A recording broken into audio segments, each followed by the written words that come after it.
Hello friends, my name is Heather Morgeau. I live with schizophrenia, and this video is going to be a saga discussing the 5 years that I was in psychosis and the hallucinations, experiences, and delusions that I had during that time. Now, to understand why this is difficult to talk about, you have to understand why people with schizophrenia are regarded as neurodivergent. Okay, so neurodivergent, everyone is either neurotypical or neurodivergent. Our brain has pathways in them. These are neural connections. And a neurotypical person has very typical connections throughout their brain. However, a person who is neurodivergent has different connections. And these pathways in our brain, when we have a thought and that thought repeats, it's like walking on a grass path, and the path eventually like cuts down the grass and gets down to the dirt, and then it's very like set into the landscape. Same thing happens for our minds. When we experience a thought over and over again, those pathways become really entrenched in our minds. What happens when you're in psychosis is those pathways become very deeply entrenched in our minds and can be a trigger. Okay, so if I had a thought in when I was having a schizophrenic psychosis, that thought, if I have it now, can actually bring back psychosis. So that's why this discussion is very difficult for me, because all of what I'm talking about I experienced in psychosis. So that means that reliving these memories is going to bring back that experience in my mind and reactivate those neural pathways. So I want you to understand that, and understand that, you know, schizophrenia is considered a neurodivergent.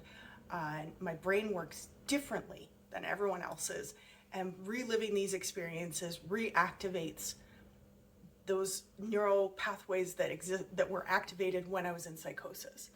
So throughout this video, you might experience seeing me do what's called thought blocking. Thought blocking is when I'm talking, then I suddenly pause or stop and derail to a completely different thought.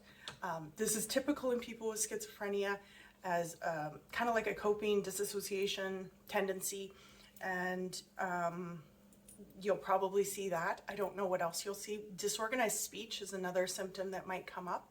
So I might start using words or throwing in words that don't make sense, or go on a tangent that seems very disorganized and unorganized thinking. So, and honestly, I can feel it happening already. So I don't know what this is going to look like. I'm not going to edit this video. I'm going to post it onto YouTube for anyone to watch. If you appreciate the emotional labor involved with this video, I'm currently running a crowdfunding campaign to fundraise for a psychiatric service dog. A psychiatric service dog is specially trained in order to help with symptoms like what I might experience during the process of talking about this. These symptoms come up at any time. Hallucinations and delusions can appear out of nothing, or seemingly nothing. And so it would be amazing if I, living alone as somebody with this illness, had something like a schizophrenia psychiatric service dog to be able to help me with my symptoms. So let's get started. I'm just gonna have a little sip of tea here. Show you my adorable mug of my kitty, Isabella, who, by the way, is actually a prescribed companion support animal and has helped me in many ways throughout my life living with this illness. So we have to, there'll be some jumping around in this story, but mostly the story begins when I moved to Montreal. There was symptoms prior to that. There's been symptoms throughout my life since childhood. And now that I am aware of what those symptoms look like, it's easier to identify and say, oh, that thing I experienced as a child was a symptom of schizophrenia. So I believe I have lived with this illness since childhood. But psychosis, the onset of psychosis, really took hold when I moved to Montreal. And the reason is because I started smoking cannabis every single day. Now, cannabis is a medicine. It is a sacred herb that can help a lot of people with a lot of things. Pain management is one of the things that I really strongly support its use for, in contrast to opioids. Okay, so I'm not downing cannabis. I'm just letting you know that it is a psychoactive substance, and for some people it can induce psychosis, and for people with schizophrenia it can induce the illness if it has been dormant. And so when I moved to Montreal, the partner I was with used cannabis as pain management, smoked it many times a day, 6 to 12 times a day, and I partook. I enjoyed the sensations that I was having, but what this did is it started the process of psychosis. So in the very beginning, the delusions I was experiencing were that I was a very powerful seer, witch, goddess, incarnate on earth, and that those things that I was experiencing and seeing, like auras around people, or hearing voices telling me go here, don't go here, those were actually spirit guides that were guiding me to become my greatest self. And it feels very real. You need to understand that throughout all of this, hallucinations and delusions feel more real than reality, and they are more vivid than my experience in the everyday real world. And so the voices that I was hearing were telling me to go off my antidepressants, which I had been taking since 2001, with my diagnosis of PTSD, chronic depression, general anxiety, and OCD. So I came off of the antidepressants, and the progression happened much quicker of psychosis after that. I believed that cannabis was helping my symptoms and supporting my mental health the same way that antidepressants did. And in some ways it might have, but not to the excess that I was using it, right? So a lot of the experiences that I was having were belief in these conspiracies that were happening, this feeling like and I've experienced since teenage years, this feeling like I am being watched, this feeling that everybody is watching me, like this is the Truman Show, and there are cameras everywhere and microphones everywhere, and everyone knows who I am. And who I am is the Queen of Earth. Okay, throughout my life, at grade 5, I started writing these stories about a character named Hitandis, which she was the queen of the underworld. And at grade 5, I started writing about Hitandis and her journeys, and I was very involved in that thought process. So, and she was a representation of me. And Hitandis' story is that she would live in the underworld and then come to Earth for very specific reasons to incarnate and make a change in the world. And so that's who I believed I was. I was the goddess, the Norse goddess Hel, Hel. I was, I can't even remember right now all of the gods and goddesses of the underworld, but that is essentially who I am. And the incarnation of me on Earth is also representative of many goddesses, Hathor, Isis, Sekhmet, the white buffalo calf woman, I can't even remember them all right now. There's so many goddesses that I felt a connection to, and that was actually my past lives incarnated on Earth when I made a big significant difference in the path of humanity, and that I was here on Earth again to do that same work. And so everyone is watching me on the Truman Show, aware of who I am. I am lacking those memories. I come back without those memories. Everyone who is incarnated on Earth, the indigo children, the crystal children, they all know who I am, and they're waiting for me to activate and wake up and start leading this movement that I am meant to do while I'm here on Earth. And so when I moved to Toronto and started going to school, there was a lot of struggles with my education because I'm feeling entitled, right? That I have these special powers and I have this special gift of who I am. And so therefore I will be able to just coast through school without doing anything because, you know, this is my destiny. And of course I failed my first year of school because of that. And, you know, and this is when the psychosis really onset. A lot of the belief around some of the work that I was doing is that I was demonstrating who I am through my artwork. So there was one piece that I did that was supposed to show the fall of Lucifer. Well, I am the incarnation of Lucifer, and so therefore I am demonstrating my fall from heaven to earth to help guide humanity. And my penance for my ego was to try and correct the things I had done to humanity by guiding us in a good way, and serving in the underworld with the people who have passed away. And so my visions were very, very lucid, and I would go into this realm where I am with the creator of the universe, and I can see it just like I can see the world around me. And there was these huge wheels, like you've probably seen it in movies that talk about like magic and stuff like this, these wheels that have like the earth at the center, and then the moon on another wheel and the sun on another wheel, and then the astrological wheel that goes around it. And so the creator of the universe, he, you know, was like, what are you doing here?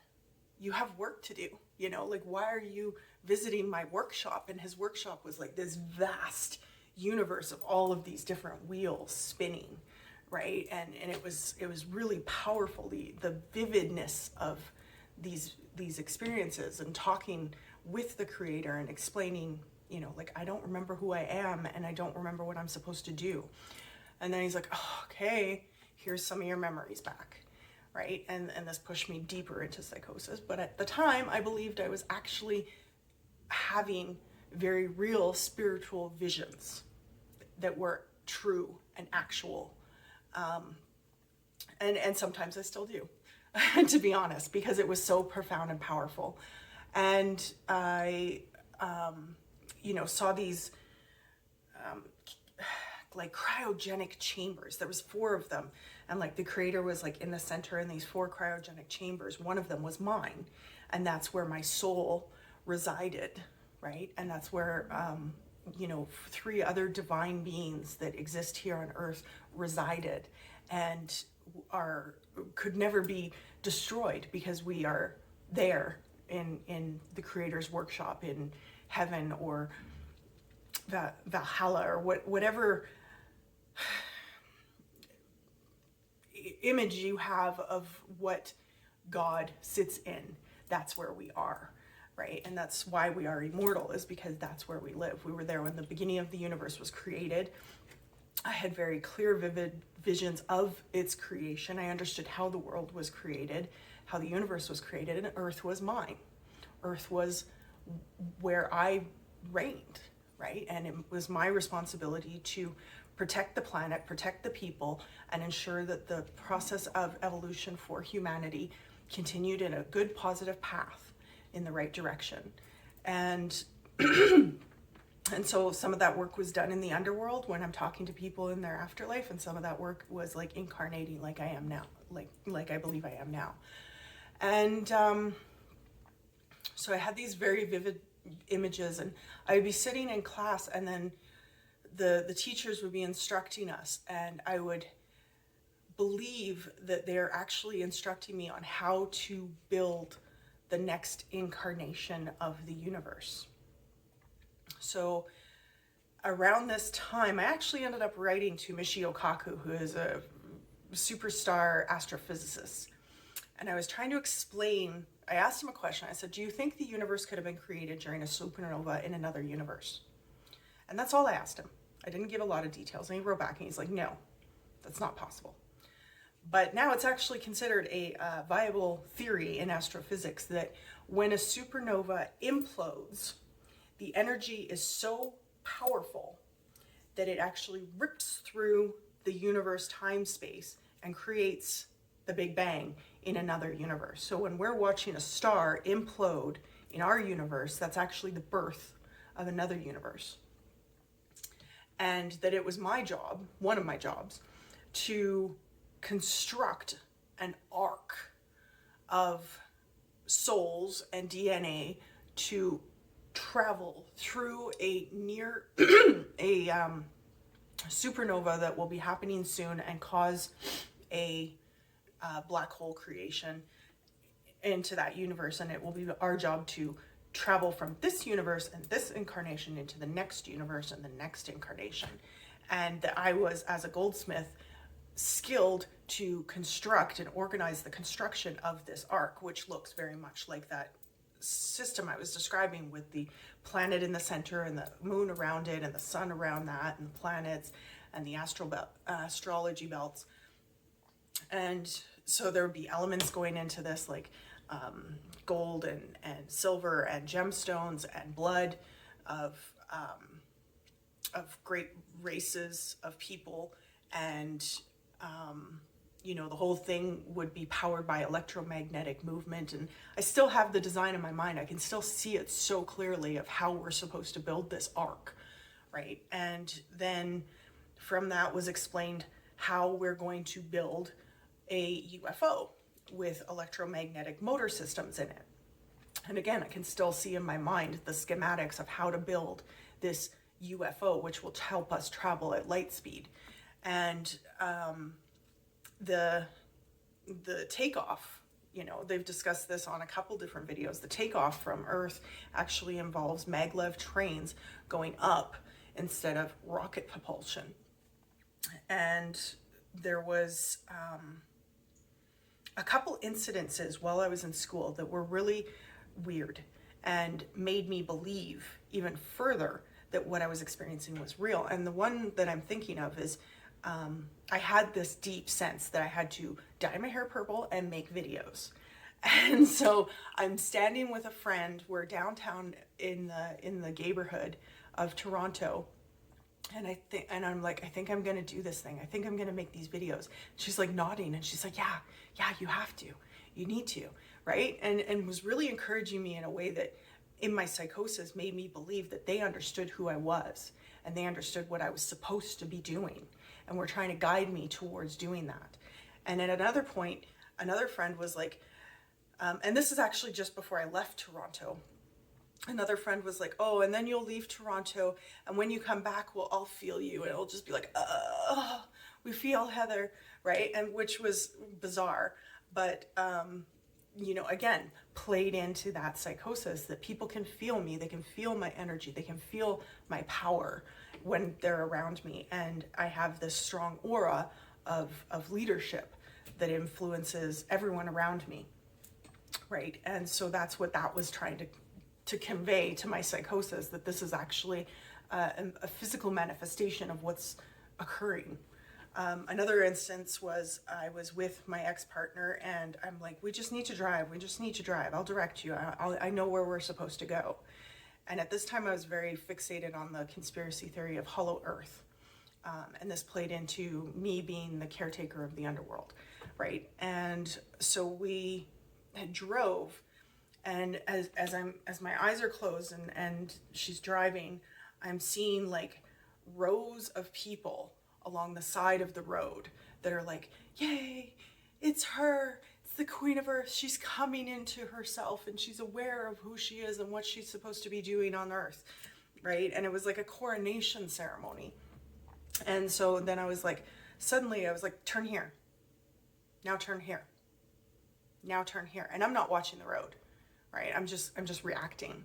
And where we ended up was actually a maple syrup farm in the outskirts of Toronto during their spring maple festival on that exact day of when they were having this festival. And so we got there, it was just near the end of the day, and there was snowshoeing. I was wearing high-heeled boots. We snowshoed into the woods. I found this like little lean-to that somebody had made and was convinced that this was like where like an activation point that was going to empower me to be able to continue on my path and that we were being watched by hollow earth fairies and beings that were like activating me. And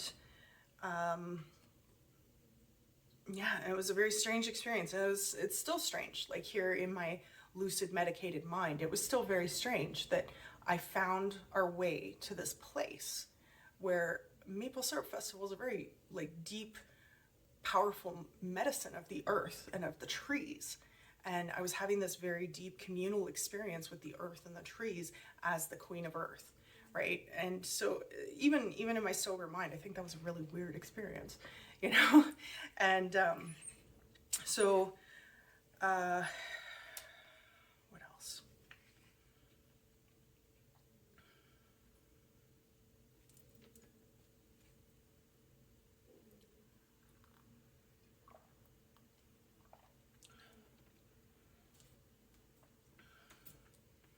Everybody that was in my life in Toronto was put there to help guide me. There was a number of people in my life who were directly connected to the Freemasons, and including my ex. And there was multiple people after that in my life who were connected to the Freemasons. So there was this paranoia that I had in the conspiracy of Freemasons and what their purpose was. And, you know, they knew who I was and my destiny as the Queen of Earth to guide humanity. And so they were putting people trained to do certain things into my life so that they could guide me in the right direction, right? And that they knew who I was. They were watching me. And at this point, I actually ended up writing a letter to the Queen of England. I sent it to her goldsmiths and to her royal jewelry makers, because I knew that was one of the people who was the closest to her and could connect with her, that I could actually send mail to. And in this handwritten letter, I detailed that, you know, she knows who I am. She knows that I am destined to be Queen of Earth and to take over. And if she is ready, I will assume the throne of the Queen of Canada and begin that work. And that, you know, I know that she does not want to pass the throne onto a male heir, because she knows the damage and destruction that the male heirs have done to the earth and to the progress of this planet. And that, you know, I am ready and I am willing to take on this crown. And this was weeks before I left Toronto. Leaving Toronto was very sudden. I failed a class, I applied for a job, I got hired. My dad came and got me, and we packed up my stuff, and I dumped a ton of stuff outside of my apartment and just moved to Edmonton. And a week after I moved to Edmonton, Prince Charles was in Toronto. Why? I don't know. In my psychosis, he was there to find me and to connect with me, and couldn't find me. But the reality is that if you want to find me, I'm pretty public about where I am on social media, so it's pretty easy to find me. But yeah, so there was that experience again, another physical manifestation of the hallucination that really made me believe that what is happening is real. It's not just a hallucination. And so while I'm in Edmonton, again, there was Freemasons in my path. I was hurt by a couple people, and that I went on dates with, and those people were an incarnation of the evil that is working against me. So you know, it's that classic story of good versus evil. You know, I have this mission to improve and save Earth and get us into this new universe where the demons can't follow us, but the demons meanwhile are trying to hurt me and break my spirit and damage me so that I don't fulfill my destiny. And so the rapes that I experienced were a direct result of that and trying to break my spirit. And I did seek help. I didn't charge them. I wish I had. There was also a sexual assault in Toronto that I experienced. There was violent racism in Edmonton, where I'm walking along the street and these guys in a car drive by, throw a beer bottle at me and say, "Get back to the res," right? And so it was them seeing me coming into my power and these demons trying to stop me from actualizing, right? And so I wasn't in Edmonton long. I think I was only there for about 8 months before my psychosis, my alcoholism, my regular use of drugs interfered with my job, and I ended up getting fired, rightfully so. I mean, I was fighting with my boss about, the use of wealth and, how he can be so entitled and wealthy and have this giant painting of Jesus in his house, meanwhile people are starving, right? And so, we got into some pretty heavy debates about that stuff, and I ended up, they were discussing putting us on camera as we're sitting at the desk painting, right? And I misunderstood, and I said, $20 an hour doesn't get my face on TV. And it turned out my coworkers were not getting paid that amount. So they ended up firing me because then I let the cat out of the bag that they were underpaying other people. And so, I could see why they would fire me for that. I think I did the right thing still. But, I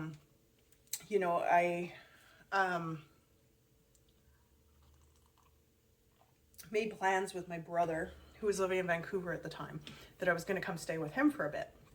So a few friends of mine were like, hey, let's go to Vancouver for the hockey game that's happening, the big, huge hockey game that's happening in Vancouver. So we show up there, we drive there. And again, hallucination that these people are being put in my path and to go to this place at this time for certain purposes. This is my destiny, right?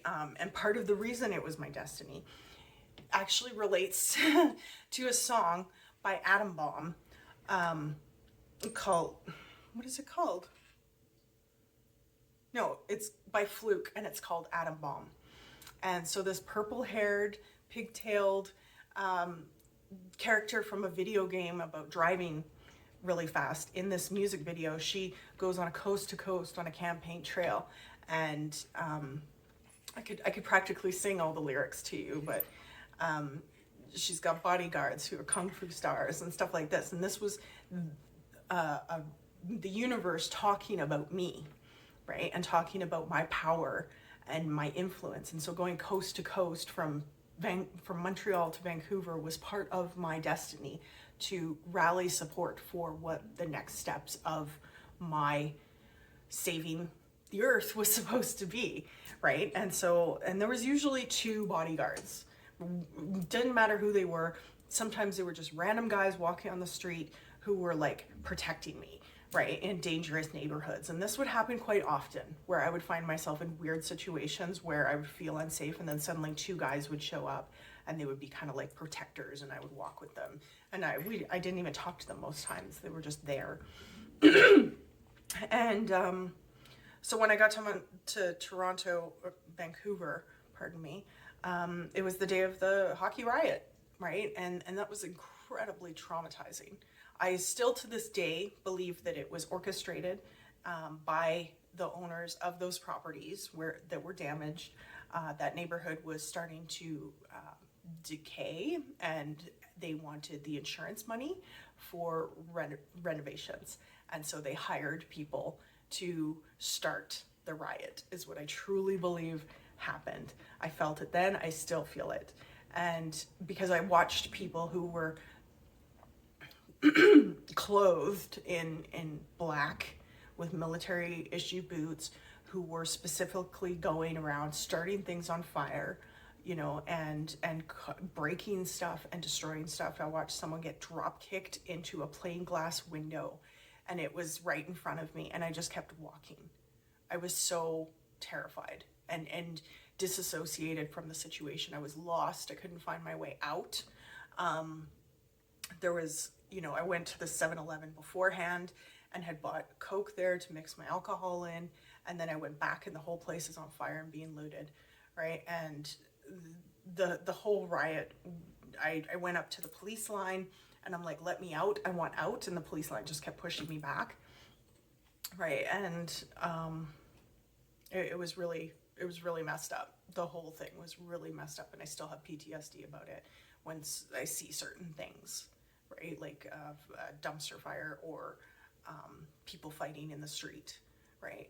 Or horseback. Police on horseback is a huge trigger for me because I was actually chased by police on horseback. So yeah, so that was my first day in Vancouver, and it really screwed me up. But in my psychosis, this was the beginning of bringing down the system, right? Of people who are looking at capitalism, the white supremacy, these systems of control, patriarchy, primarily capitalism, and wanting to dismantle it, right? And there was a big movement of Wall Street, Occupy Wall Street, around that exact same time. And so a lot of people were racking up their credit cards and declaring bankruptcy as an effort to try and crash the system.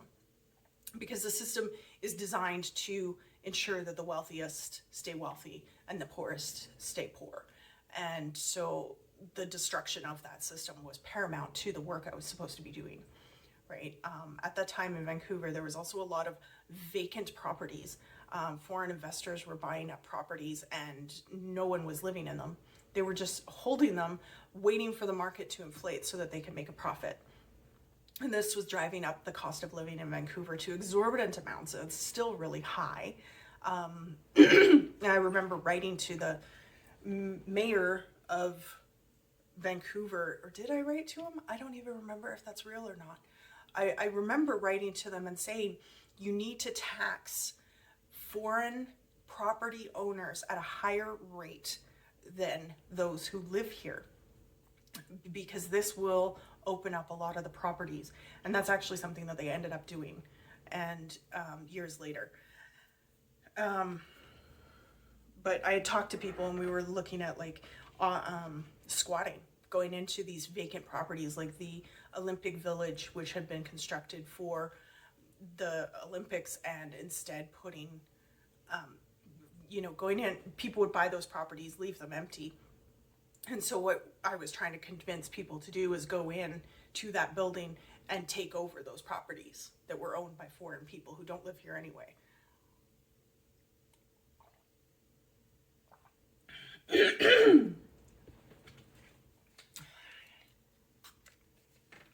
Nicotine replacement. That wasn't a product shot. I'm just letting you know what I'm doing. And so the time that I was in Vancouver, there was a lot of people put in my path who reinforced this belief. I was very deep in psychosis. I was constantly hearing voices. At this time, I was also seeing my ex who had died and hallucinating him excuse me, in places throughout Vancouver. Like, I'd be getting on the SkyTrain, I would see him walking up the stairs just as the doors close. I would see him skateboard by, I'd be chasing after the skateboarder, right? And these people that I would see would be like, what's going on, right? But in my hallucination, that was my dead ex. And he had faked his own death. And he was showing up in these places to try and help me in my journey. And we'll come back to the soul linking in a minute. But that's what it was related to. And so while I was in Vancouver, I actually did buy a purple wig and built horns on the purple wig. And this was how I just emulate who I am to the world. The purple hair was royal. The horns were cueing to me being Lucifer or Isis or Sekhmet.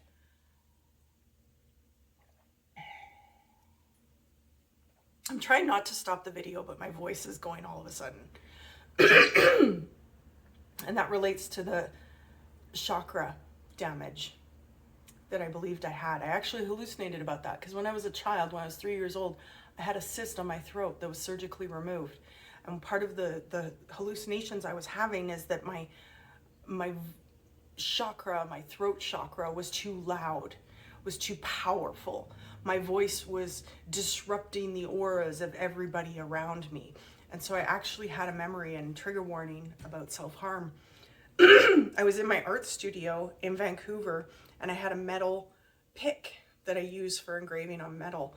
And I remember driving it into my throat and then laying down on the couch and dying. That's what I remember. What ended up happening was I woke up and the pick was there and I had no wound on my throat. And the hallucination was that because I have this journey, and this applies to everybody who commits suicide, we don't die. We never die. We just kept coming back in different incarnations, in different multiverse universes, and continuing our journey. So it doesn't matter how many times you try to commit suicide, you just keep coming back until you accomplish your goal. But every time you do that, you go to a lower vibration of universe. And so because I had done that, I was actually in like a hell incarnation of universe. And I spent an entire day walking around Vancouver, and the hallucination I was having is that I was in hell and I was walking out of hell, just like somebody would like leave the underworld. I was trying to walk to another plane level. And while I'm experiencing this, I'm seeing people who are in this plane taking UFOs up to next levels, right? And they were, what that actually was them doing drugs and increasing their psyche, their psychological awareness of the vibrations, right? So taking hallucinogens and things like this were actually helping them to get into these UFOs and to move up to next planes. And I'm seeing this, right? This is a visual hallucination of what I'm experiencing. And at one point I actually went to this neighborhood and I saw these two big mansions next to each other. And one of them had white marble pine cones, which if you've studied anything about the pineal gland, the pine cone is supposed to be representative of higher consciousness and awareness, and the open pine cone is supposed to represent the open mind. And you'll see this throughout like religious iconography in ancient medieval churches and things like this. And then the house next to it had gargoyles and black marble. And so I actually went up to the house that had these white pine cones and said, I believe this is the house. And they let me in the front door and I said, I'm lost. I believe you're the house of God. Can I please have a glass of water? And they're looking at me like, what the fuck? No, leave, right? Like I was not okay. And, you know, and so that was me choosing the light over the dark and making my commitment to following my journey, what I'm supposed to be doing on this earth. And there was also a lot of laying on the earth. So I would go to parks and just lay on the ground. And so what this was doing was the earth was taking out of me all the toxic trauma that had been built up throughout my life to help me become a higher being and a higher ascended version of myself as the Queen of Earth. And so in order to do that, I had to connect with the earth. I had to spill my blood on the earth. And sorry, that's my hydroponic tower kicking in. But okay, and so in Vancouver, there was like these visions I was getting of this journey, this exodus that I was supposed to guide all of humanity on.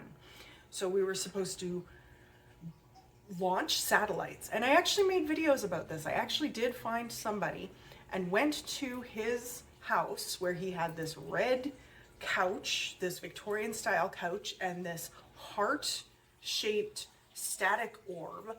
And that was the backdrop, and a big fan, a big red oriental fan. And that was the backdrop of me discussing what I'm telling you right now, because my job was to, let me see if I can turn off. Okay, I was trying to turn off my water tower and I split the video, but I'm not editing anything, just to be clear. So we were talking about this apartment where I was making these videos, and I actually made like 4 or 5 videos where I'm talking about like we need to launch these satellites into the orbit, and these satellites will make it so that we can have interconnected communication and not dependent on the grid, which is currently controlled by the government and the demons who are trying to prevent us from ascending. And these satellites will get shot up into Earth and allow us to all have wireless communications throughout the Earth without censorship. And that will allow us to take back the internet, and remove all of the censorship that was existing on the internet and all of the shadow banning and preventing people's voice from being heard. And this would ensure that my voice would get heard. And I talked about this mass exodus. So my job was to design these RVs that were solar and powered by electric motors, and they would have a greenhouse on the front of them, and we would gather in these RVs and we would leave the existing cities. So basically this was talking about how there was a fall of an empire, right? So if you look at many of the empires throughout history, it almost seems as if they just abandoned them. You know, there's many ruins where it just looks like they just walked away, right? And what that was our evolution, right? So in my psychosis, we were experiencing the 6th evolution. So we could identify, you know, the first evolution, caves, the second evolution, huts. The third evolution was like small tents and lean-tos. The 4th evolution was houses and the Industrial Revolution. The 5th evolution could be identified by the Pentagon and many of the obelisks that we would see in the militarization and the nuclear age. And so now we were coming into the 6th evolution. And so the hexagon was very profound to the symbolism of this evolution. And so we would have to start leaving. We'd build these trailers, mostly 3D printing, and we would use recycled goods. So we would go to the dump and we would get the materials, and then we would put them into these machines, the Blessed machine, which came from Japan, which could transform plastic back into its base elements. And we would solar power control this Blessed machine, BLEST. You can look it up on YouTube. And we would use that in order to get the raw materials to run the 3D printers, to make the RVs, to find the exodus. And the exodus, we would just leave the cities en masse. Everybody who is activated and ascended would know that it's time to go, time to get in your RV, time to get in your car, and time to leave. And we would start by going to Mount Morgeau. Okay, so this is actually a real place in BC. My ancestor, Baptiste Morgeau, was one of the first white, he was Métis, but one of the first white settlers in BC. And he found what is today known as Rogers Pass, a pass through the Rocky Mountains where the trains were able to go. And this contributed to colonization of BC. That's the truth of it. He married a Tunaha woman named Teresa Cayuse, and they were the first store owners in what is now known as Golden BC, and you can learn about them in the BC Museum and Archives. But for that, he received a creek and a mountain named after him, because of course Rogers funded the expedition. He didn't actually go on the expedition, and so therefore his name was given to the pass through the mountains, even though it was my great-grandfather that found that pass. This is all fact. This is not delusion. This is verifiable. But the Mount Morgeau is on Crown land. It is inaccessible by vehicles, and so we would park as close. We would go on this mass exodus, thousands of people leaving the cities. We would go to Mount Morgeau. We would park as close as we could, and we would hike into the mountains, and we would begin building a new city, the new evolution of humanity. And it would start with, in the center, there would be a pillar. This is a Lemerian seed crystal. So these crystals are identifiable by their memory lines. The lore around them is that they were never mined. They were found in the sand, somewhere in I don't know where. And so the terminations are 7, 3, 7, 3, 7, 3. And so this crystal would be, and so in total though, there is 6 sides to this crystal. And this would be the design that we would use to build the center of the city. And this building, this high-rise building, would have people inside of it that would be training in psychic arts. So the Vatican is suppressing information that humans actually have very powerful psychic gifts that we have been carrying for generations. But during the colonization of the Christian empire over the pagan empire, those techniques and those teachings were lost. And I still to this day believe that if we invaded the Vatican and uncovered this information, we would find it to be true. But so these buildings at Mount Morgeau would house people doing the psychic arts, and so they would be able to psychically communicate with other towers. The other towers would be laid out in a hexagonal geodesic grid throughout the earth.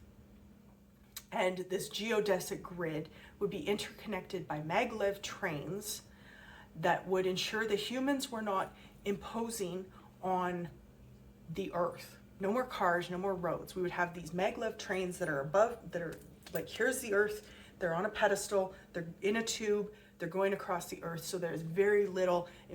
Maglev trains are run by electromagnetic pulses that turn on and off, and those would be based on solar panels that would be on top of the trains, so therefore there would be no emissions of these electromagnetic trains moving throughout the grid of the geodesic grid of Earth. And they would be above the ground, so they would not disrupt the migration of animals, and they would be in a tube, so they would not disrupt the migration of birds and butterflies and bats.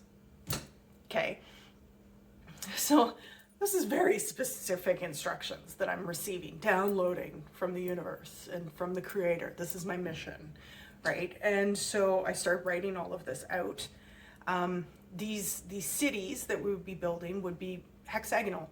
They'd be laid out in hexagons. And I actually saw some architects who were exploring this at the same time that I was having this psychosis, and actually determined that roadways and pathways that are built on a hexagonal grid actually flow better than a square grid and are more time efficient, more energy efficient, and space efficient. And so all of these buildings would be constructed above ground, so that there was always space, right? We would never dig into the earth. There was the only digging that we would do are these huge rods that would go into the earth, into the bedrock, and then we would have a platform connected to those rods, and that would be what we are building upon for all of our structures. People were housed based on their family needs. So one person doesn't get a fucking mansion. Sorry. One person does not get a mansion. A family of 12 gets a mansion. A single person gets an apartment. A couple gets an apartment. And we would make sure, like, there was no cost for these housing. We were going back into this world that we're living in currently, collecting garbage to build through 3D printers the city, and we were printing hexagonal tiles. So right now in all of our buildings we have these square panels that are being mass produced to build the homes that we're in, and they're large and they're heavy and they're full of wood and minerals that are being exported in order to get them. Instead, we're taking the trash from the old world and processing that into small insulated hexagonal grids which interconnect perfectly and can be easily transported, and we're using automated nanotechnology to like put these buildings together, right? And most of the pathways are walkways or above ground mini cars, right? Like automated cars.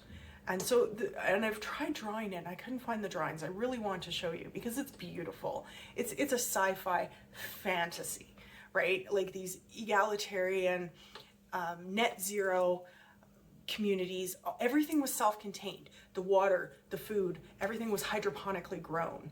And the water was recycled the same way it is on the space station using silver.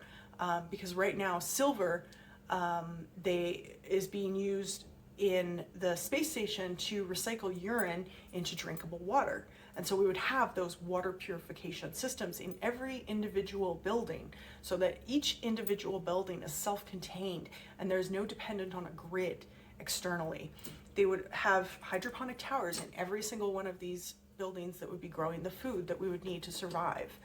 There was also like livestock towers too. I don't know about that. Now that we're cloning meat, I can't see us like housing animals in a building. But anyway, and there was even plans for how to humanely go through the process of putting the animals to sleep, then killing them and bloodletting them and making sure that that blood returns to the earth, and then processing the meat.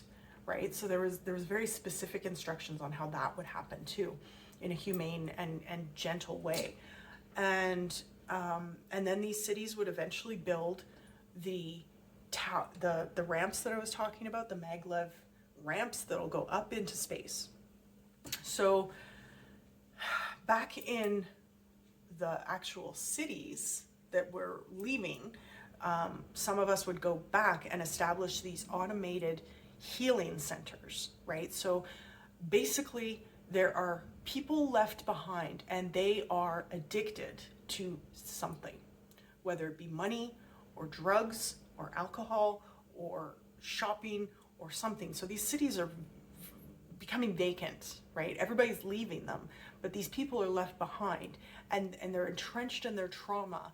And so we have to build these automated centers where people can go and we can detox them from whatever they're experiencing, teach them the ethics and morals of the ascended people and bring them to that level where they understand that all of these systems of patriarchy and white supremacy and control and hierarchy aren't real. They were fabricated systems of the old empire and we don't need them anymore. And so to help bring them to that point, and then we would have automated vehicles that could go into the cities and get them and bring them out to the forest once they're ready. And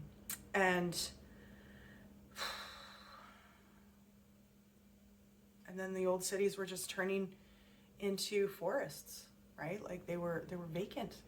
And these new cities existed everywhere, but the only way you could get to them is if you hiked through the mountains, right? Or went to one of these detox centers.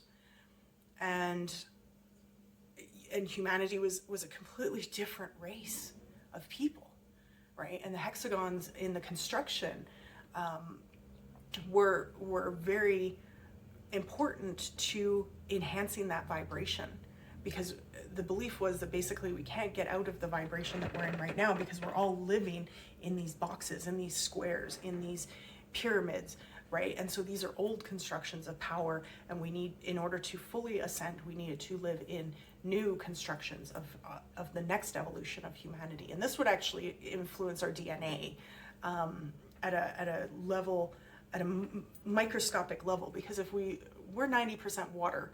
Water is, when you freeze it, its crystalline structure is hexagonal.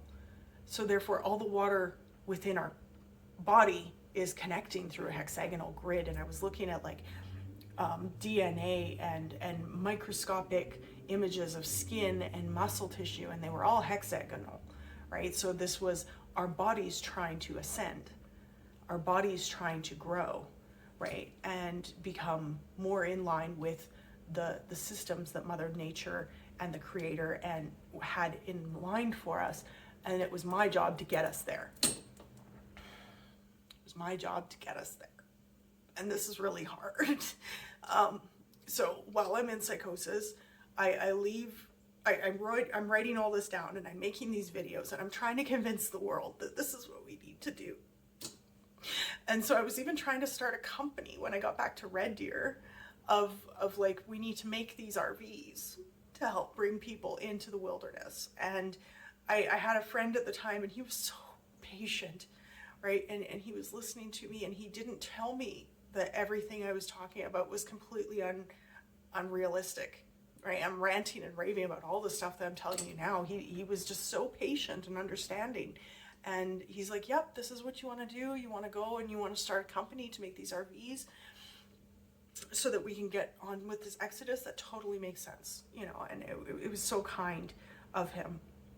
And I was out in Red Deer for about 3 weeks before I had my breakdown and ended up in the hospital, right? And the hospital in my psychosis was essentially them trying to stabilize me because I had gone too far, right? I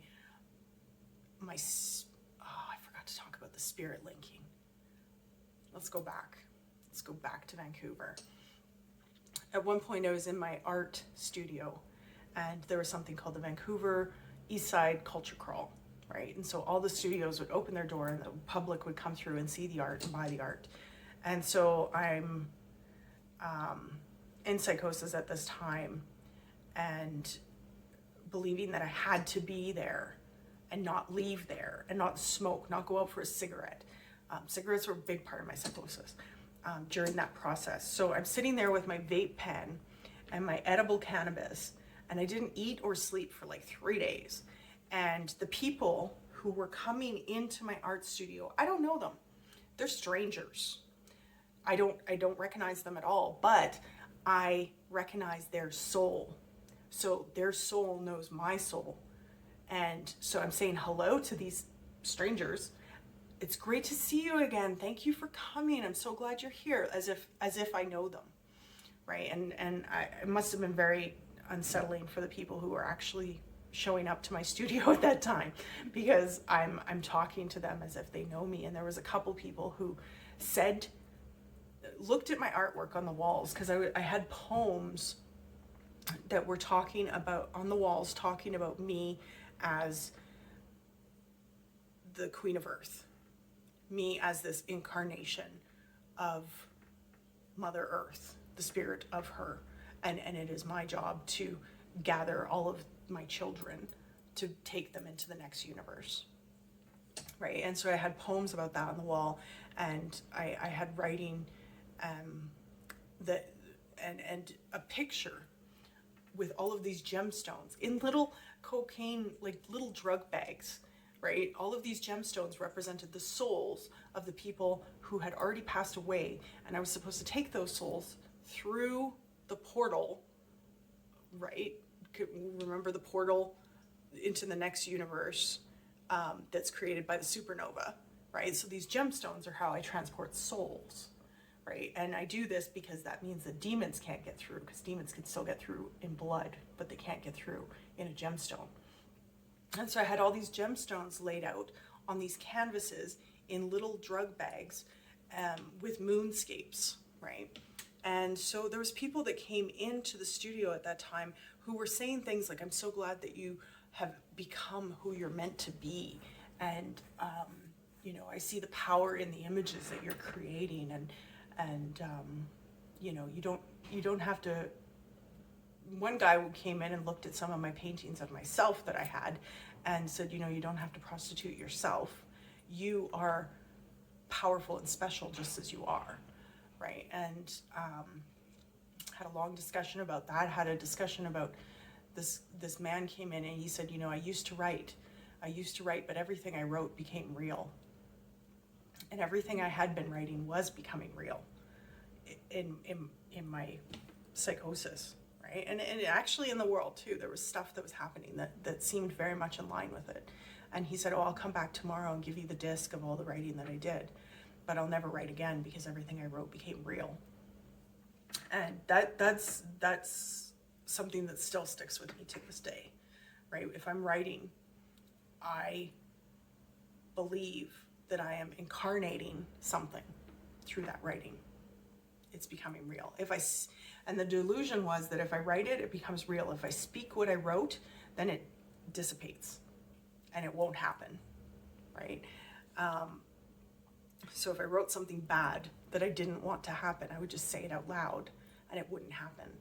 And so at this time, I was psychotically writing constantly, trying to get out everything that was being told to me through these hallucinations.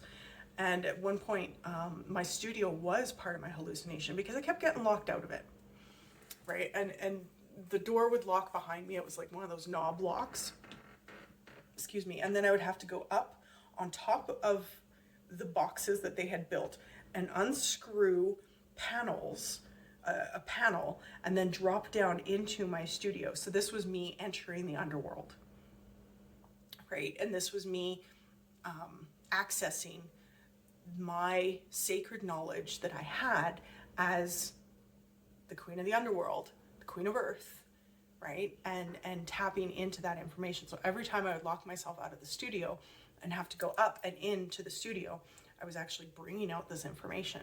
And so this information was telling me, like, there's only so many souls on earth and they all know who I am, right? And so there was this soul linking that was happening where I would meet these people and they would know me, right?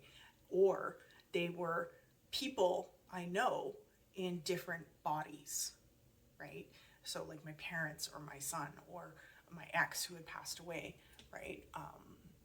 And there was a weird moment where my actual brother came into the studio and with the kids, and you know, I was seeing all these colors and tracers, and it was like the powerful aura of him in his incarnation, right? Because our souls are linked. And then this stranger came in at the same time as the guy I was seeing at the time. And he was, it was the incarnation of my ex, who is actually my soul link, right? And he reincarnates into different people throughout my life.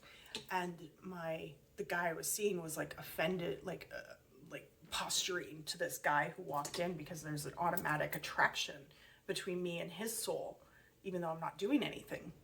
There was just that energy. And so he was offended that I would have that connection with him.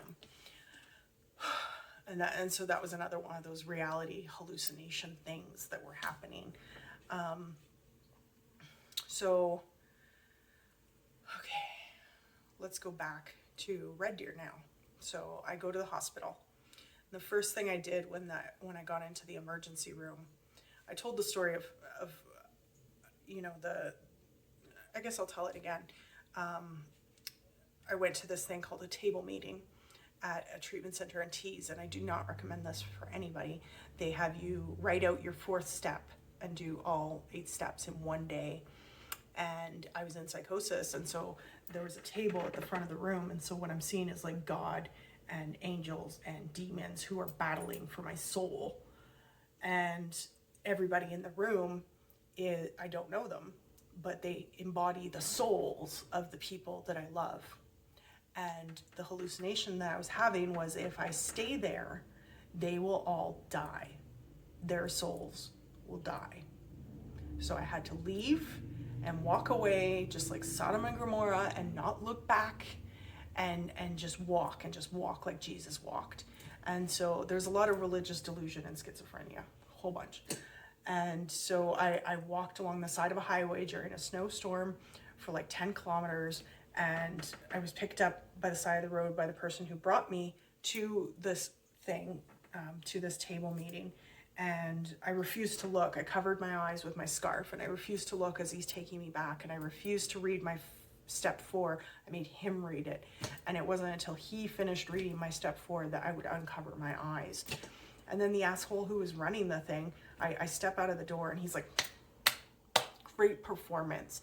You know, an actual medically trained addiction counselor would have been able to identify that I was in psychosis, right? And so from there, I got taken to the hospital. And the first thing I said to my parents took me to the hospital, and the first thing I said to The nurse there was, I repent the devil and accept the light, right? Or something like that, like to make it very clear that I will follow my path. And so the hallucination was that the hospital, there's sirens going by. I'm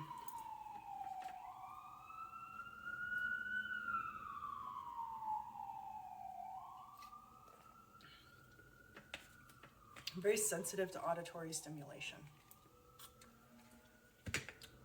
It's hard for me to focus when stuff like that is happening.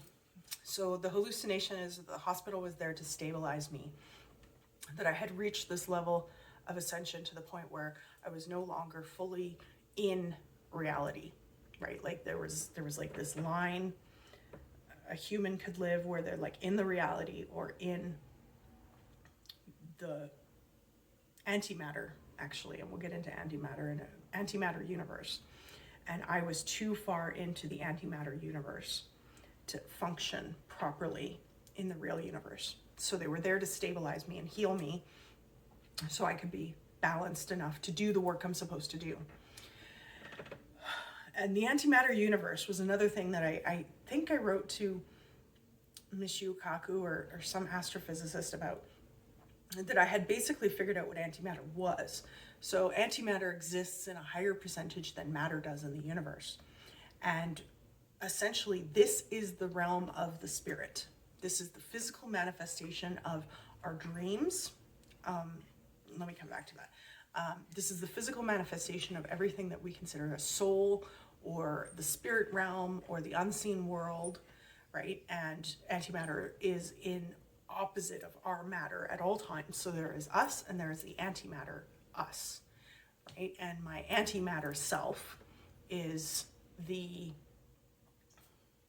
Hatadis, is the goddess Hel, right? Is the underworld the person who takes care of the underworld, right? And so I could access this when I was using drugs or in a dream state or meditative state or in a creative space. And so the antimatter universe speaks to humans through those states, right? And this is how we grow and become more powerful, ascended beings in this physical realm, is by connecting to this antimatter realm. And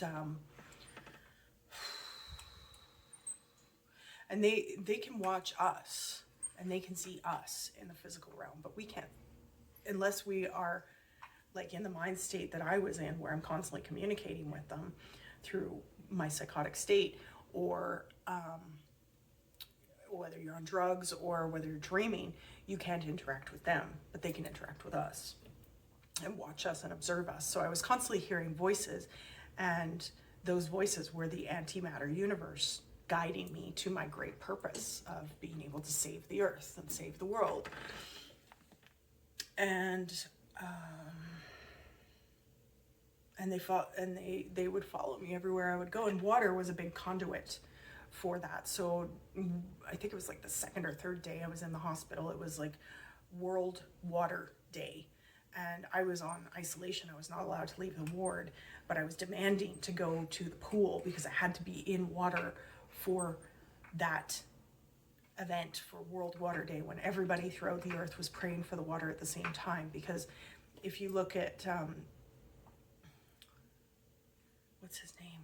It's a Japanese photographer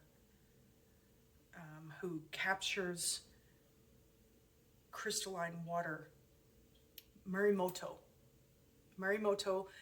was able to study water and see that when you spoke nicely to it and prayed over it, it would get these beautiful hexagonal structures in the frozen crystalline form. But if you were negative and abusive to it, then it would lose its crystalline form when it was frozen. And so it was important for me as the Queen of Earth to be in the water during World Water Day, because I had to activate the water to make sure that everyone's spirit would be activated to this ascension that we are about to undergo. And that was a big deal. I ended up in the shower because they wouldn't let me take a bath and they wouldn't let me go to the pool. So I like stood in the shower and prayed and sang for like an hour. And that was the best I could do. And I still experience this every time I go into a bath or into a lake or a river or anything. I'm very cognizant of the consciousness of water and the power of water to interconnect us as beings, right? And where was I going? Today, I guess I'll bring us to today. So I was diagnosed with schizophrenia in 2012. And throughout that time, I was in really deep denial for a long time. I didn't want to believe that's what I was experiencing. I wanted to believe that I was special, right? I wanted to believe I was the queen of earth and that I had a journey and that I had a purpose. And so there was multiple times throughout the last 9 years where I tried to write out the story. But every time I would try and write it out, I would go into psychosis, right? And I don't know if you can tell, but I'm feeling it right now. And so I was trying to get this story out and trying to live my destiny and trying to do the things that would bring us to the point where everybody would get together in these RVs and do this mass exodus. And throughout the last 9 years, I've watched a lot of these things come to pass, right? So the purchase of RVs and the number of people who are living in RVs is skyrocketed, right? And so there's thousands of people throughout the world now who are living in RVs. And in my delusion, they're doing this because they're getting ready for the mass exodus, right? They're leaving behind this world and they're getting ready to move. They're waiting for my command to say, okay, I'm ready. I've got my RV. Let's go build this world together. And then once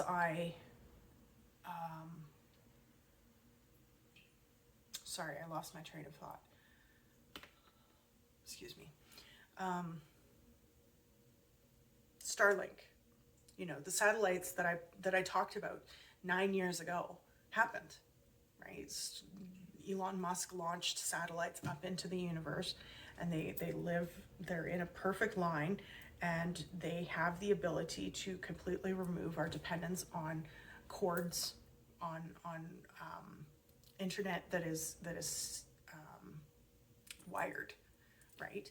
And so the demons are trying to convince us that, this is a bad thing, that the augmenting of wireless technology is a bad thing that hurts us. And the telecommunication companies are trying to encourage us to use wired technologies like the cables and things like this, which are very invasive on the planet, right? Like they have to dig up fiber optic materials to make fiber optic cables, to make copper cables, to put them in the ground, to wire them across the continent in order to maintain their systems of control, right? Meanwhile, what our next evolution is to be released from those systems of control, the water grid of control. We can't even have water without the grid telling us, yes, you can turn on your tap and get fresh water, right? Same with electricity, same with technology. Like this is all wired into a grid, which in my psychosis is controlled by demons, and who don't want us to ascend, who don't want us to become our greatest potential, right? And our greatest potential does involve being able to, self-heal and things like this, but that doesn't mean that medication is bad. The capitalist system of controlling medication is bad, right? So there was a period of time where I was raging against vaccine. It seemed like I was raging against vaccines, but I was raging against not the medical treatment of vaccines, but the systems of control that are embedded in the vaccine. So a corporation gets grants, taxpayer grants, in order to develop these vaccines. They would develop them, and then they would sell them back to the countries with a clause that says any harm that comes as a result of these vaccines, we cannot be liable for, right? And so therefore they're making millions from the countries buying the vaccines for the people, some of the people are being harmed. So instead of them studying the people who were harmed and trying to improve their medication to ensure that less people are harmed, the country takes the brunt of that harm and has to pay taxpayer dollars to the lawsuit for vaccine injury, right? And so I was never anti-vax, right? I was never against vaccines. I was against the system of control of vaccines within the capitalist control system. And I still am. Medication right now has the skill of genetically testing individuals to determine what medication would be great for them, and then 3D printing the best medicine with the least amount of side effects for them. But only the wealthiest people can access this medication right now, which is a crime. As the Queen of Earth, I deem that this is a crime, and it's criminal that this technique that could help prevent thousands of illnesses and heal people is being blocked by money. That is criminal in my mind, lucid as I am today. And then also stem cell research. You know, you could right now go into my bone marrow, pull out stem cells, and use those stem cells to make a medication that would treat my thyroid disease, my ADHD, my schizophrenia, my depression, and I could take that medicine once, maybe for a few months, and it would cure my illness. The richest people can access this, and there's systems of control that are blocking access to stem cell research today, right? And so this, again, in my hallucination, is the demons blocking us from our highest potential, which is a medicine that can cure all illness on earth, right? I'm ranting. I'm so on fire right now. What else is physically visible in the world?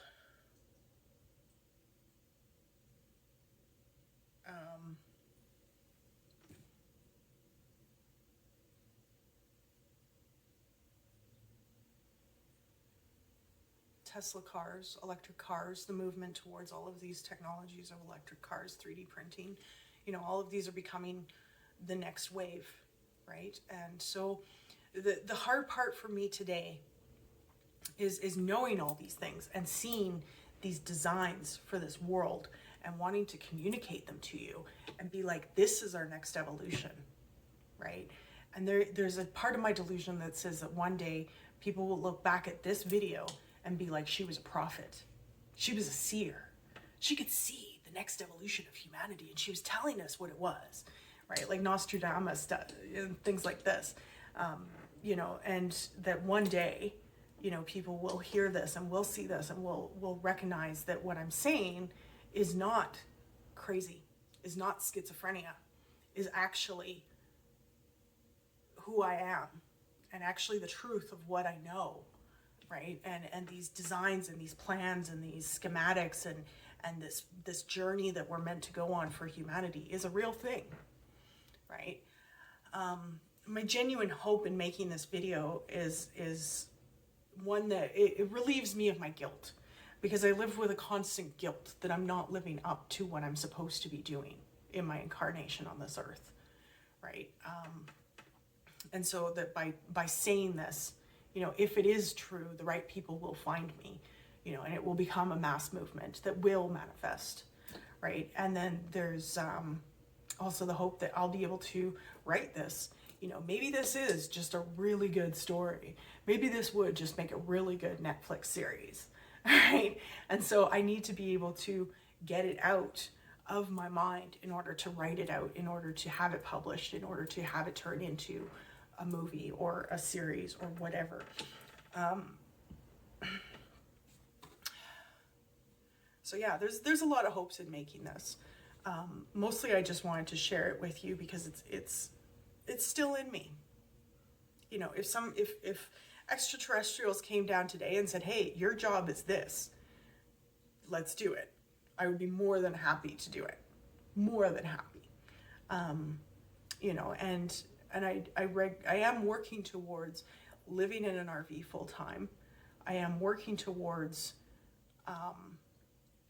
you know, I advocate for the things that I believe are true, like Indigenous people have a way of living on the earth, which is healthy and healing to all of us and to the planet. I support the technologies that I believe are going to make a positive difference in the future of humanity. And and so, you know, I am still living the psychosis that I lived for 5 years. I am still, it's part of my neurodivergence. It's part of my hardwiring in my brain now. After 5 years of experiencing these hallucinations every day, it's hardwired into me, you know. And right now I can feel all of those neural pathways activated in my brain again, you know. And right now in this moment, I feel like I am on fire, and that people can see that this is who I am and this is my purpose. And by saying these things, it is putting in motion the next wave of evolution for humanity, right? Which is no small thing, right? But yeah, this is my scepter.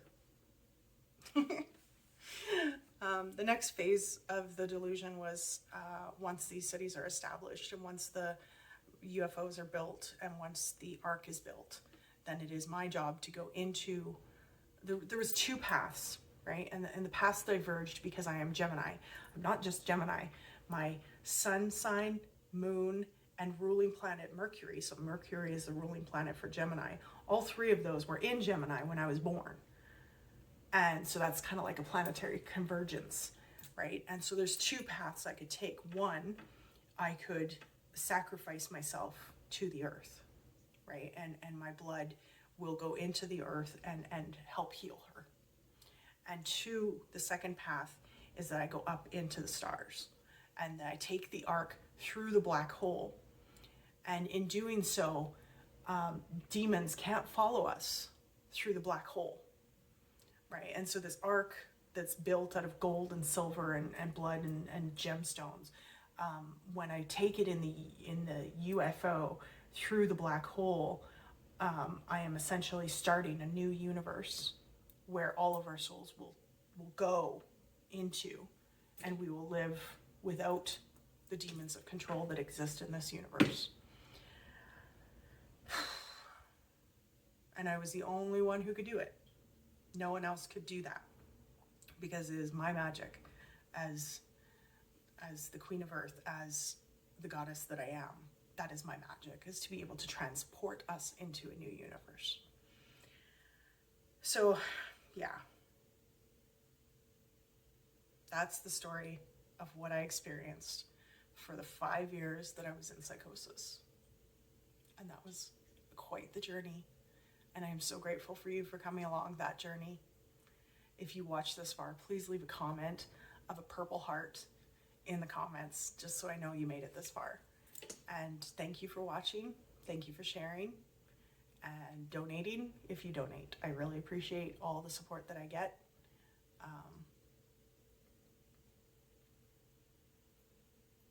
I hope this does manifest something beautiful for the future of Earth.